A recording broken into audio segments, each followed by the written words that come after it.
Warahmatullahi wabarakatuh. Alhamdulillahirabbil alamin wassalatu wassalamu ala asyrafil anbiya wal mursalin wa ala alihi washabihi ajmain. Rabbi shrah li sadri wa yassir li amri wa hlul 'uqdatam min lisani yafqahu qawli.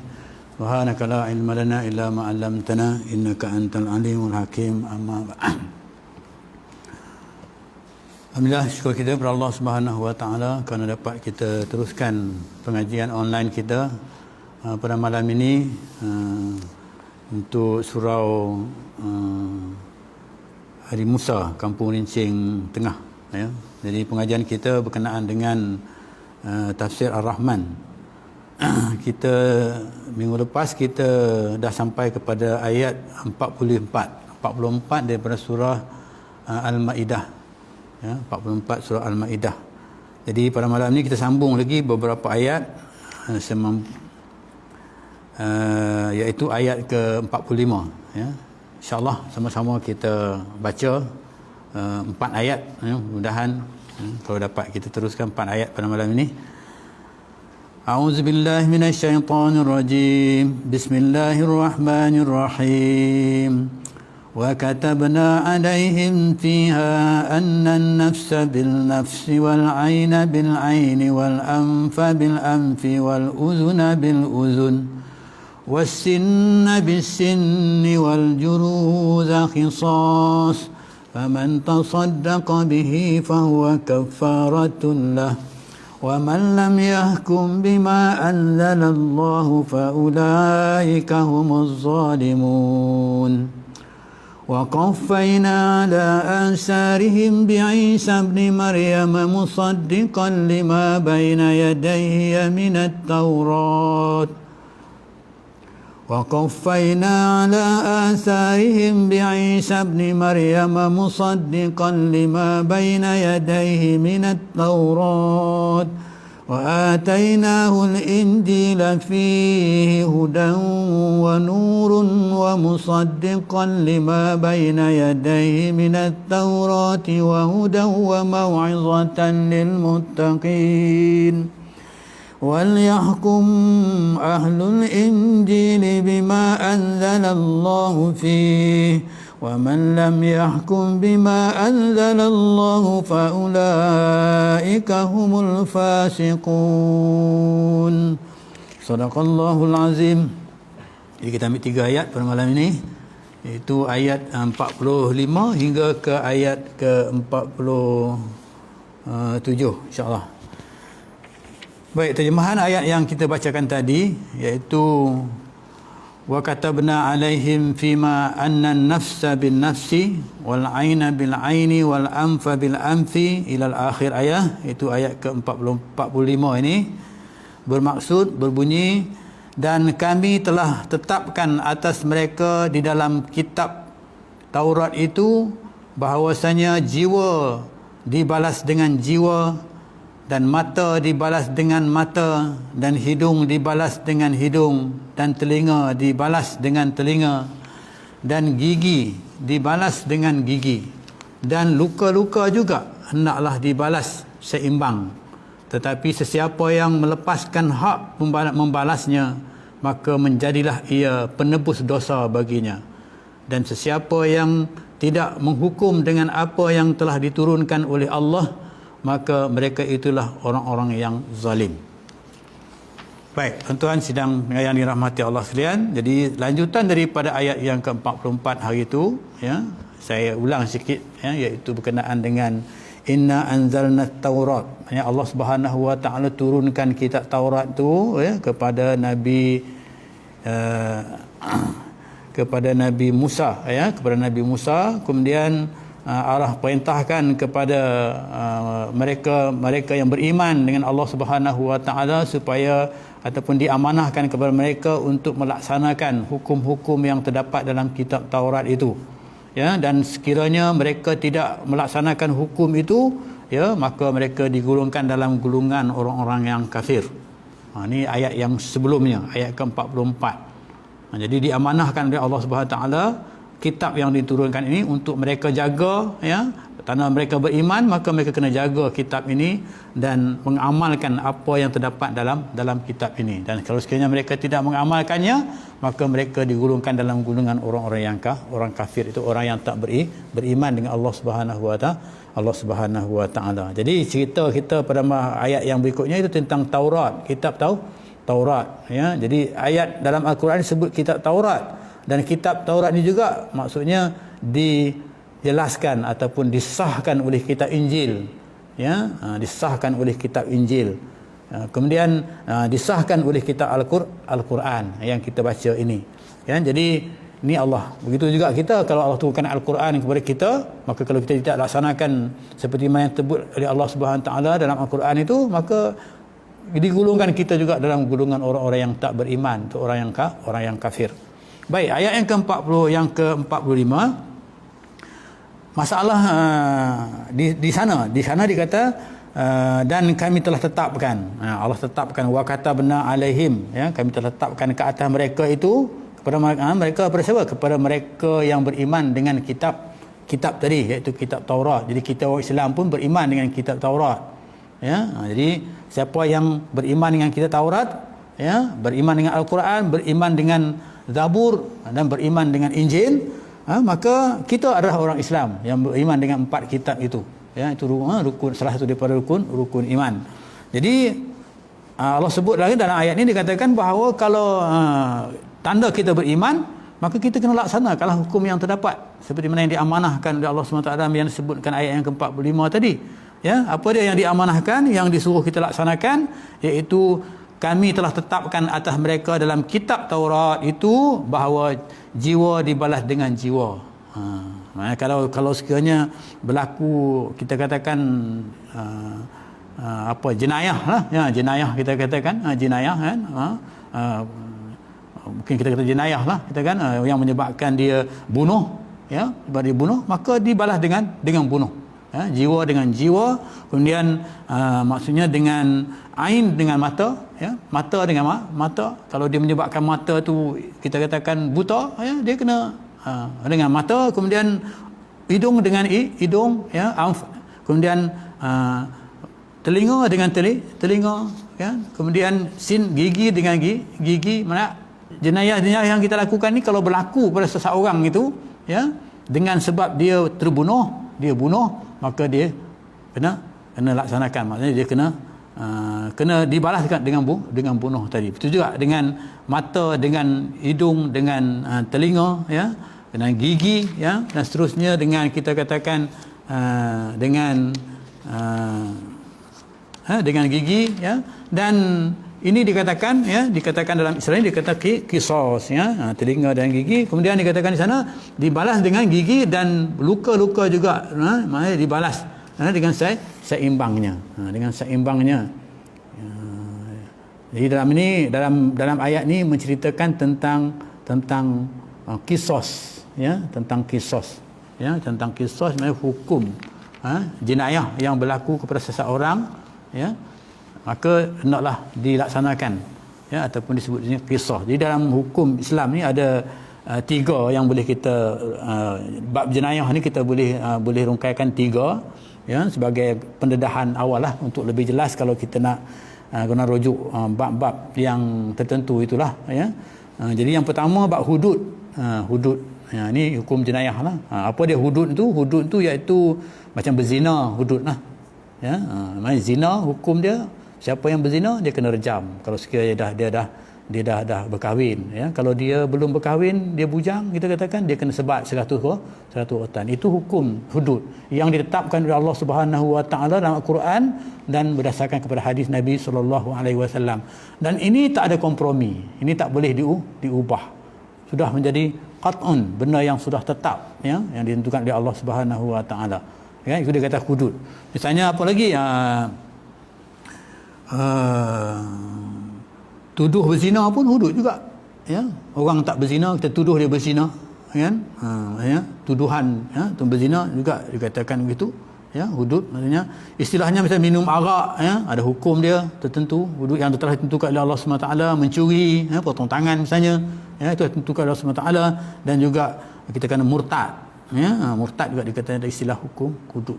Kan? Ini pecahan-pecahan hukum lah. Ya, dalam ayat ini menceritakan tentang qisas, ya, hukum balas, ya, hudud lah maksudnya. Kemudian qisas ni iaitu meliputi qisas ni hukum balas seperti mana yang sebutkan tadi, macam bunuh dengan bunuh, ya, kemudian mata dengan mata, itu qisas. Kan? Kemudian di ujung ayat ini dia jelaskan dengan kisah ni, dia kata tetapi dia kata hukum seimbang, ya, maksudnya kalau kamu bunuh, kamu kalau sekiranya kamu ni membunuh, maka kamu akan dihukum bunuh. Itu makna qisas, maksudnya hukum balas balik, kan. Tapi kalau kiranya yang maksudnya bukan, maksudnya kalau dia tolak lah, maksudnya misalnya dia mencederakan seorang itu, kemudian dia sepatutnya orang tu kena hukum balas balik kepada dia lah, istilahnya begitu, kan, hukum balas balik kepada dia. Tapi orang tu maafkan, jadi dia maafkan. Maksudnya di sana disebut kalau sekiranya tetapi sesiapa yang melepaskan hak membalasnya, dia ada hak untuk balas tapi dia tak mau balas, dia tak mau balas, dia maafkanlah, kita katakan dia tak mau balas, maknanya dia maafkan. Itu lebih baik. Itu akhlak dalam Islam, itu maksudnya begitu sekali, ya, maksudnya itu lebih baik, dan kebaikan itu akan dapat untuk menebuskan dosa kita. Mungkin dosa-dosa kita banyak dan sebagainya, ya, mungkin ini orang inayah kita, kita tak apalah, aku tak mau balas dia, ya, sekarang ni aku tak nak balas dia, aku nak ampunkan dia. Jadi kita dapat keampunan daripada kita boleh ampunkan dia, tak mau dia, kita maafkan dia, dan bahagian itu kita akan dapat menjadikan pahala itu, kita akan dapat menebuskan dosa-dosa kita yang banyak. Itulah kehebatannya orang yang memaaf ini. Jadi kalau kita ni jadi pemaaf, macam sini dia kata dia tak mau, dia tak apa, dia maafkanlah, tak apalah, kalau lah mata aku ni buta disebabkan dia, maka tak apalah, aku tak sanggup nak membutakan mata dia, kan, contohnya begitu, kan. Jadi dia maafkan, aku maafkan. Jadi dia akan menjadi mana, memaafkannya itu, pahalanya itu akan menebuskan dosa-dosanya yang lain. Itu kelebihan, ya, maksudnya dalam ni bukan ibadat lain saja kita dapat pahala, tapi memaafkan itu, ya, juga mendapat pahala yang sangat besar, iaitu menebuskan segala dosa disebut dalam ini, kan. Jadi kalau sekiranya kita tidak melakukan, ya, qisas ini, kita katakan, maka hukum-hukum yang disebutkan tadi itu, ya, maka kita digolongkan dalam golongan orang yang zalim. Maksudnya zalim lah, ya. Patut dia dah kena buta matanya, ya, kemudian patutnya kita kena sebagai ulil am, pemerintah, kita kena hukum dia tu, ya, kerana qisaskan dia, kerana apa? Kerana dia telah membutakan, ya. Tapi kita tak buat, ya, itu, kan, kita katakan ini maksudnya dikatakan orang yang zalim, ya. Zalim ni istilah dia tidak meletakkan di tempat yang sewajarnya. Kalau adil tu meletak di tempat yang sewajarnya. Zalim ni misalnya sewajarnya dia kena buat seperti mana yang Allah Subhanahu Wa Taala perintahlah, wajib, kan. Tapi dia tak buat begitu, ya. Jadi itu dia katakan dia zalim. Ya, macam kita lah, kita katakan kita wajib semayang sepatutnya sehari semalam 5 waktu, tapi kita tak semayang, maka kita dikatakan zalim, tak meletakkan solat itu ke atas diri kita pada yang haknya yang ditentukan oleh Allah Subhanahu Wa Taala. Itu juga hal-hal yang lain, ya, hal-hal yang lain, soalnya kita kan zakat, ya, dan sebagainya. Mungkin kita duk bicarakan tentang solat saja, tapi kita tertinggal tentang zakat. Kita banyak benda yang kita kena keluar zakat, tapi kita tak keluarkan zakat. Mungkin kita tertinggal tentang puasa, kita katakan, ya, begitu dan sebagainya. Jadi itu keadaan yang berlaku. Jadi di sini bila katakan hukum Allah Subhanahu Wa Taala itu, ataupun yang ditentukan oleh Allah Subhanahu Wa Taala itu kita tak laksanakan, maka di sana diistilahkan macam kita ni orang yang zalim, menzalimi diri kita, ya. Allah letak kita tempat yang baiklah, ya, tempat yang selamat, ya, tempat yang selamat, tempat yang tidak, kita kata yang memberi ketenangan kepada kita, tapi kita menzalimi diri kita. Begitulah persoalannya ni. Jadi kalau ini tak berlaku dalam sebuah negeri, dalam sebuah negara yang diperintah, maka berlakulah di sana, berlaku di sana keadaan yang tak tentu hara dan sebagainya, yang menyebabkan ya, timbul kezaliman-kezaliman yang lain. Okey, itu ayat yang ke-45 menjelaskan kepada kita ya, sedikitlah yang dapat kita faham di sini. Untuk rujuk kepada bab qisas ni kena buka tajuk khusus lah ya, menceritakan bab qisas ini. Okey, seterusnya kita pergi ayat yang ke-46 ya. Jadi sebelum kita pergi ayat 46, kita ambil dari pengajaran yang kita dapat daripada ayat ini ya, nak bagi pengajaran kepada kita bahawa kita jangan menzalimi diri kita ya. Jadi apa yang Allah Subhanahu Wa Taala perintah, maka itulah yang kita kena laksanakan ya. Jadi melaksanakan perintah Allah sebagai itu merupakan sebagai satu perkara yang menjadikan kita orang yang adil ya, yang mana adil itu sangat dituntut oleh Allah Subhanahu Wa Taala. Maka kita kenalah berlaku adil ke atas diri kita. Jadi rugilah kalau sekiranya kita ni menzalimi diri kita. Contohnya macam kita katakan solat tadi kan. Baik, seterusnya kita pergi kepada ayat yang ke-46.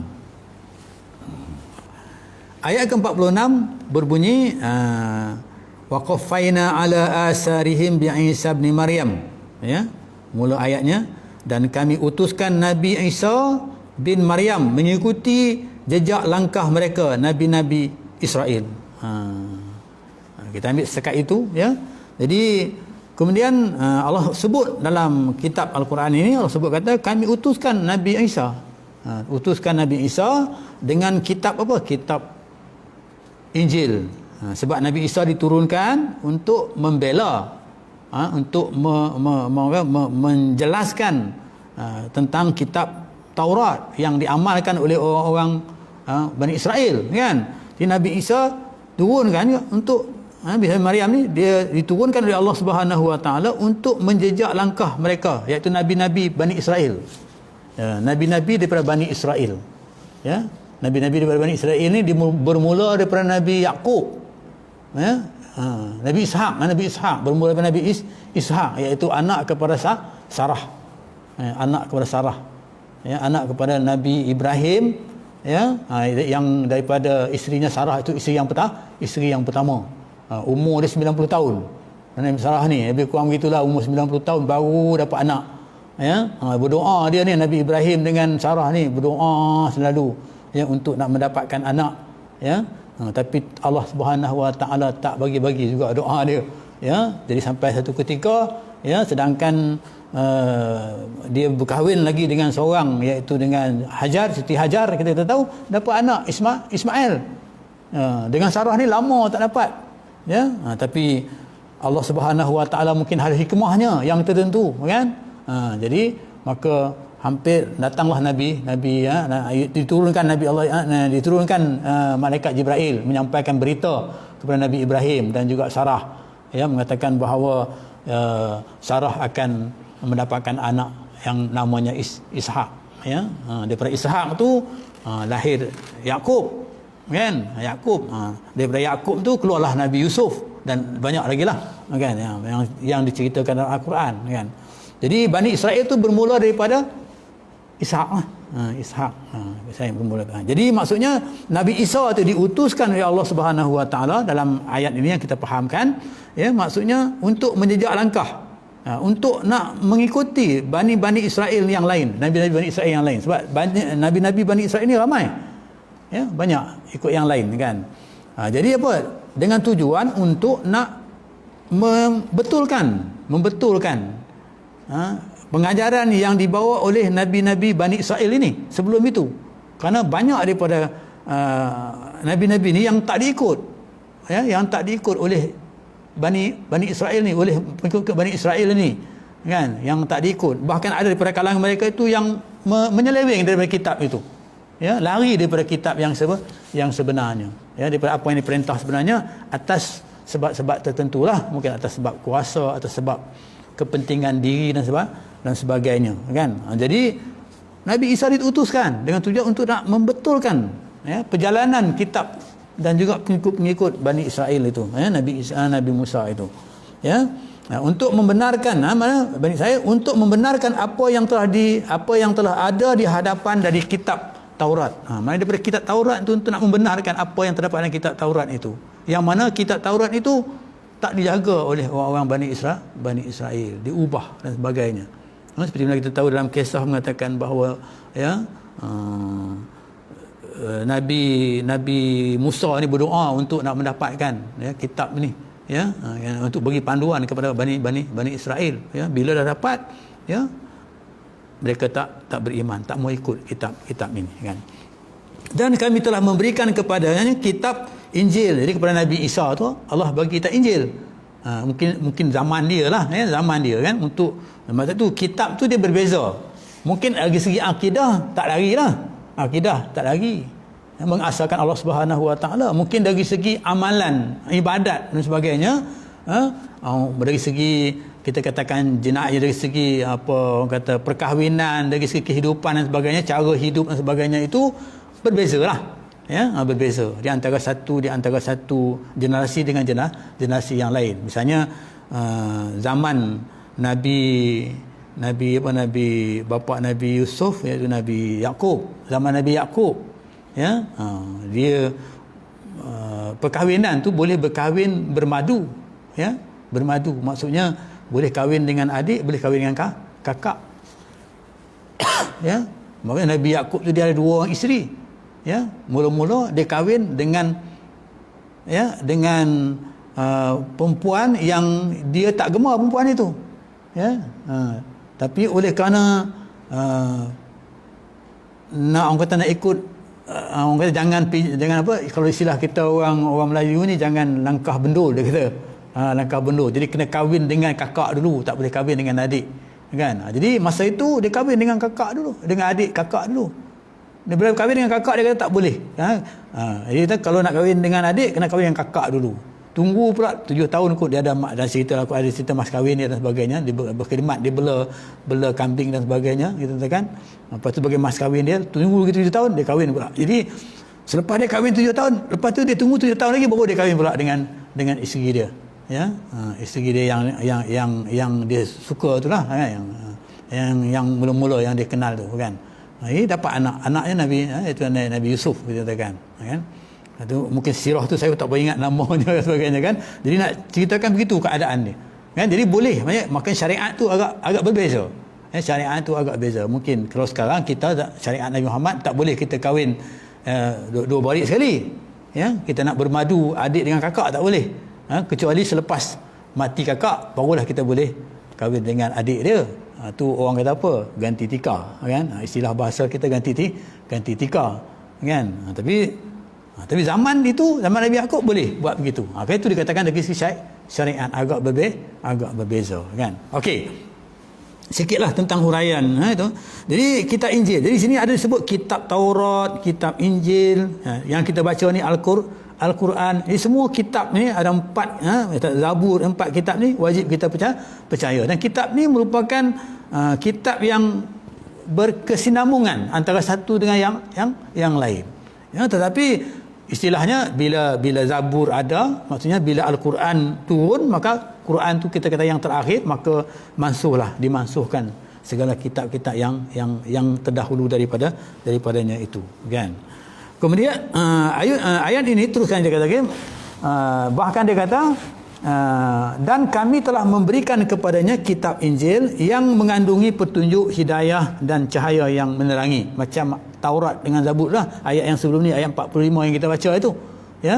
Di sana ada petunjuk, hidayah, cahaya yang menerangi, sambil mengesahkan benarnya apa yang telah ada di hadapannya dari kitab Taurat, membenarkan apa yang ada dalam kitab Taurat itu, serta menjadi petunjuk dan nasihat pengajaran bagi orang-orang yang hendak bertakwa, bagi orang yang beriman ya, orang-orang yang nak ikut perintah Allah Subhanahu Wa Taala, nak bertakwa yang menjadi baik, nak jadi baik. Maksudnya apa dia jadi baik tu? Jadi baik tu maksudnya takwa. Takwa tu apa dia? Lalu kita dengar dalam khutbah Jumaat ya, buat apa yang diperintah, tinggal apa yang tegak. Itu takwa lah, perintah Allah Subhanahu Wa Taala kan. Jadi itu. Jadi nak dapat hidayah ni, petunjuk daripada Allah Subhanahu Wa Taala ini ataupun nasihat ini, panduannya ialah kitab tadi itu ya. Kitab apa? Kitab Taurat, kitab Injil, kitab Zabur dan Al-Quran. Kitab yang kita baca ni hudan linnas, petunjuk kepada manusia. Kan? Itu ayat yang ke-46 menceritakan kepada kita. Ya.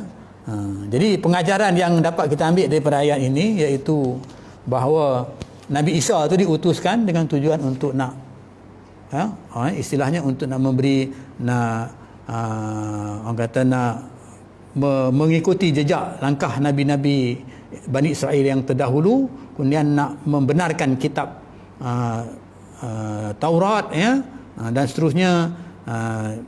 Allah turunkan kitab sebab generasi Nabi Isa ni dah lain, turunkan kitab Injil untuk menjadi panduan kepada umat-umat Nabi Isa dan untuk dijadikan amalan kepada mereka supaya mereka ni dapat menjadi orang-orang yang beriman, bertakwa kepada Allah Subhanahu Wa Taala. Jadi kalau kita kaitkan dengan keadaan kita, maka kita ni Al-Quran ini Allah Subhanahu Wa Taala turunkan kepada kita, dalamnya ada berbagai-bagai nur tadi, cahaya tadi, di mana di sana akan mendapat nasihat-nasihat, pengajaran-pengajaran yang dapat kita amalkan dalam kehidupan kita untuk menjadikan kita ni orang yang bertakwa kepada Allah Subhanahu Wa Taala. Itu orang yang akan hidupnya selamat di dunia dan juga selamat di hari akhirat. Ini ayat yang kita dapat daripada ayat ini. Jadi tuan-tuan dan pendengar yang dirahmati Allah sekalian, jadi kesempatan ini saya ingatkan diri saya dan juga kepada tuan-tuan puan, marilah sama-sama kita menjaga kitab Al-Quran ini. Jadi alhamdulillah kita boleh sekurang-kurangnya dapat faham apa yang kita baca ini dan dapat kita amalkan dalam kehidupan kita. Sedangkan Al-Quran ini kalau kita baca, maksudnya banyak hikmahnya. Sampai kita katakan kalau tengok Al-Quran pun dapat pahala. Tak baca, tengok aja, kita akan dapat pahala. Begitu sekali hebatnya. Dan Quran ini merupakan, kalau kita katakan peninggalan Nabi kita Muhammad sallallahu alaihi wasallam kepada kita untuk memberi keselamatan kepada kita hingga hari akhirat, dan tidak boleh diganggu gugat oleh sesiapa pun seperti mana kitab-kitab yang lain yang diubah dan sebagainya. Ini dijamin oleh Allah Subhanahu Wa Taala, dijamin oleh Nabi kita Muhammad sallallahu alaihi wasallam. Jadi marilah kesempatan ini kita rajin membaca Al-Quran. Kalau kita ada kesempatan lagi, kita baca terjemahannya, sekurang-kurangnya dapat kita duduk dan kita bermunakasyah seperti ini, dapat kita lebih faham tentang apa yang dikehendaki oleh Al-Quran ini.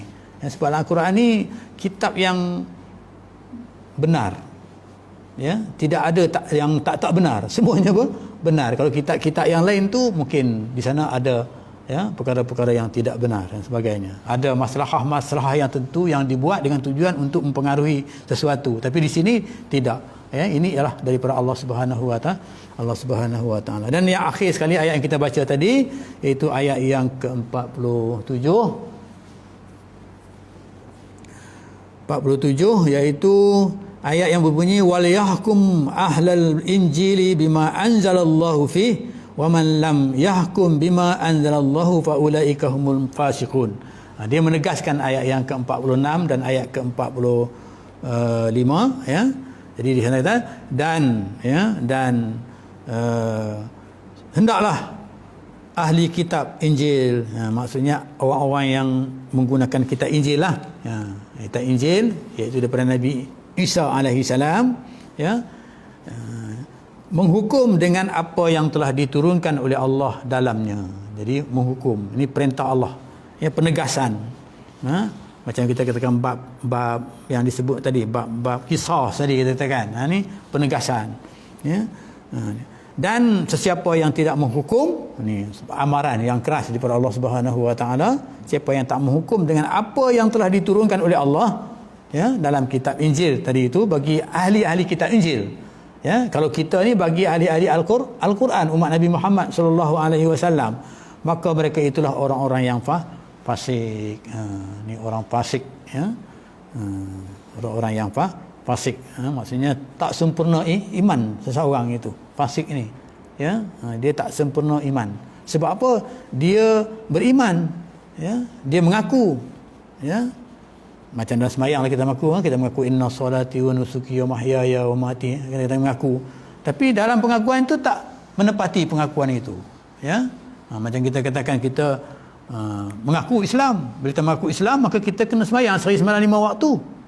Bila kita tak sembahyang sehari 5 waktu, maka kita digolongkan dalam golongan orang yang fasik. Mungkin kita bukan lagi kafir, ya, tapi kita sampai kepada fasik. Orang yang maknanya dia sentiasa melakukan benda-benda yang dilarang oleh Allah Subhanahu Wa Taala. Meninggalkan solat yang kita katakan, ya, meninggalkan solat, tak solat, itu fasik. Sebab dalam bab-bab lain, kalau bab-bab nikah ni, fasik ini, ya, sebab nak jadi wali perkahwinan ni, dia mesti, ya, tak fasik. Mesti tak fasik. Maksudnya kalau fasik itu maksudnya tak sah perkahwinan itu, kan? Jadi macam mana keadaan yang macam ini? Mungkin ni huraian yang lebih detail dapat kita bincangkan nanti, ya, keadaannya. Tapi nak jelaskan di sini, maksudnya itulah contohnya orang yang fasik ini. Ataupun dia suka minum arak, kan? Semayang juga, tapi dia minum arak, kan? Jadi itu dikatakan orang yang fasik. Jadi pengajaran yang dapat kita ambil daripada ayat ini, jelaslah kepada kita bahawa kita tak boleh mengabaikan perintah Allah Subhanahu Wa Taala. Ya. Jadi pengabaian perintah Allah Subhanahu Wa Taala itu akan merugikan kita, ya. Macam kita lah, kita tahu orang Islam, ya, kalau mengabaikan perintah Allah Subhanahu Wa Taala dengan yang terdapat dalam Al-Quran yang kita baca ini, maka rugi kita. Banyak di sana kita dapat pengajaran, ya, dari segi kehidupan kita, dari segi beramal kita untuk kita beribadat, ya, kepada Allah Subhanahu Wa Taala. Jadi saya berhenti setakat itu. Alhamdulillah, ya, kita ambil 3 ayat pada malam ini, ya, untuk kita memahami, ya, tentang kitab suci Al-Quran, yang diturunkan oleh Allah Subhanahu Wa Taala kepada Nabi kita Muhammad sallallahu alaihi wasallam dan disampaikan kepada kita, dan ianya berkekalan, ya. Jadi ini merupakan satu wasiat, ya, baru dikatakan satu pusaka, ya, harta pusaka lah, ya. Kalau kita orang tua kita meninggal, dia tinggalkan harta pusaka, ya, tinggal duit, tinggal rumah dan sebagainya. Tapi ini harta pusaka yang ditinggalkan oleh, ya, Nabi kita Muhammad sallallahu alaihi wasallam, yang diturunkan kepadanya, ditinggalkan kepada kita dengan tujuan untuk kita menjadi panduan kepada kita untuk kita hidup di dunia ini sementara, untuk kita nak sampai kepada hari akhirat. Mudah-mudahan dengan amalan yang kita lakukan ini, jadi dunia ini akan membekalkan kita selamat pada hari akhirat, seperti mana yang disebut dalam ayat ini tentang perintah-perintah Allah Subhanahu Wa Taala. Jadi sebentar setakat itu, ya, insya-Allah kita akan sambung lagi, ya, pada minggu yang berikutnya, ya. Aku qouli hadza wa astaghfirullah azim billahi taufiq wa hidayah. Assalamualaikum warahmatullahi wabarakatuh. Bismillahirrahmanirrahim. Alhamdulillahirabbil alamin, wassalatu wassalamu ala asyrafil anbiya wal mursalin wa ala alihi washabbihi ajma'in. Allahumma ij'alna minat tawwabin waj'alna minal mutatahhirin waj'alna min ibadikas shalihin. Allahumma ij'al jam'ana hadza jam'an marhuma wa tafarruqana min tafarruqan ma'suma. Allahumma irfa'na al-bala' wal waba' wal ghala' wal fahsya' wal zina wal riba wal mihan wa su'i fitan ma zahara minha wa ma batan an baladina hadha khassah wa an sa'ira biladil muslimina amma ya rabbal alamin. Rabbana atina fid dunya hasanah wa fil akhirati hasanah wa qina azabannar. Alhamdulillahirabbil alamin. Qabalallahu minkum.